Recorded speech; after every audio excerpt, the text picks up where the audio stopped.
Naam Sheikh. Assalamu alaykum wa rahmatullahi wa barakatuh. Ahlan wa sahlan. Wa alaykum salam wa rahmatullahi wa barakatuh. Naam Sheikh, karibu Sheikh. Alhamdulillah, tunamshukuru Allah karimu. Naam.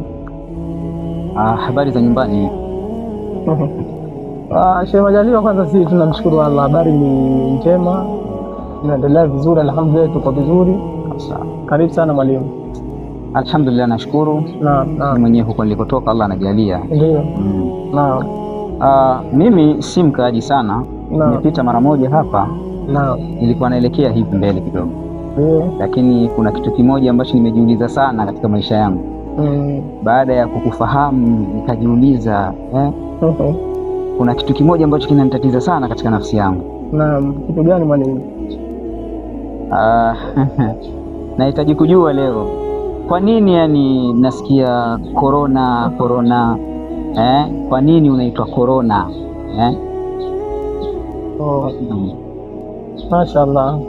Naam, kwanza tunatakiwa tufahamu ndugu yangu kwamba tupo nyuma ya kamera, na hili swali sio wewe tu peke yako, ni kwamba ni swali ambalo kwamba watu wengi sana wananiuliza. Nadhani kuna clip moja ambayo ipo mtandaoni, watu wanauliza kuna sehemu moja tulienda kwenye hadhara.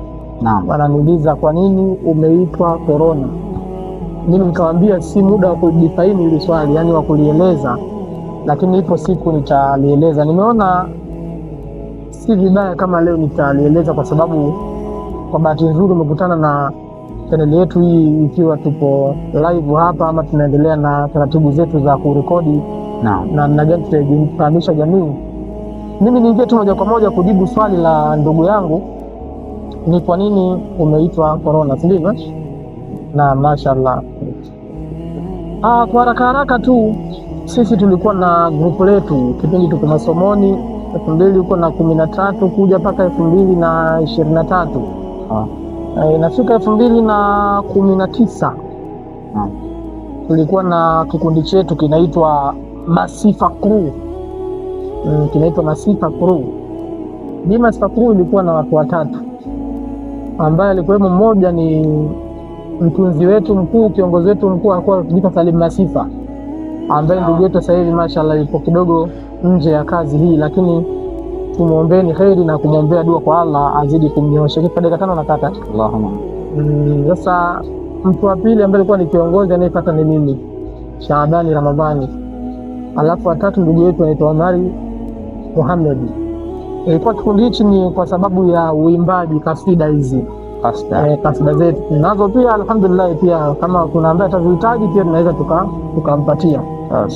Sasa alhamdulillah, na tulikuwa sisi ni kama washereheshaji kwenye mihadhara, yani kundi letu bila kuonekana kwenye hadhara kwa kule Tanga, ile maeneo kwetu Maramba wapi, watu walikuwa hawaoni raha. Sasa 2019 kuna sehemu moja panaitwa Kwetonge Mashewa, hiyo Tanga, nilipangiwa pale field, ilikuwa naenda field pale, sisi tunaita Nauba kwenda kufundisha. Allah subhanahu wa ta'ala ndo akaleta ule mtihani wa corona 2019 2020 kama sikosei. Kipindi kile cha ule ugonjwa. Naam. Sasa Allah subhanahu wa ta'ala alipoleta ule ugonjwa sasa kwenye grupu letu wapo wenye vipaji, ama madrasani kwetu wapo na vipaji vingi tena vikali kunizidi, vikali, sauti nzuri, lakini sasa ikachaguliwa kwamba tunapoenda sehemu kwenye mihadhara, labda tutakuwa na chuo pinzani, yani chuo chengine, basi unakuta pale kuna kitu kinaitwa bato, wa vijana sasa hivi tunaita bato, yani bato kama mashindano. Sawa. Sasa watafanya wenzangu, lakini ikifika zamu yetu sasa, mfano madrasa yetu kama ni kusoma labda milango ya samai ambayo ni marham, tunaita marham, sawa? Basi utasikia corona huwa. Sasa na mimi wakati ule nilipata shairi moja ambalo kwamba linazungumzia corona. Shairi ambalo kwamba hili shairi limetungwa na mwanazuoni mmoja anatokea Misri, sawa, anaitwa Muhammad bin Ali Muhammad. Huyu mwanazuoni akatoa ile shairi ambalo kwamba anaita idkhalu ru'ba fil biladi corona kaanna alwaba istadama corona jaz'un la yutaqu fi kulli ardhin والحديث عنه عفضه العيون لبعسف سكر المسجد الحرام لخوف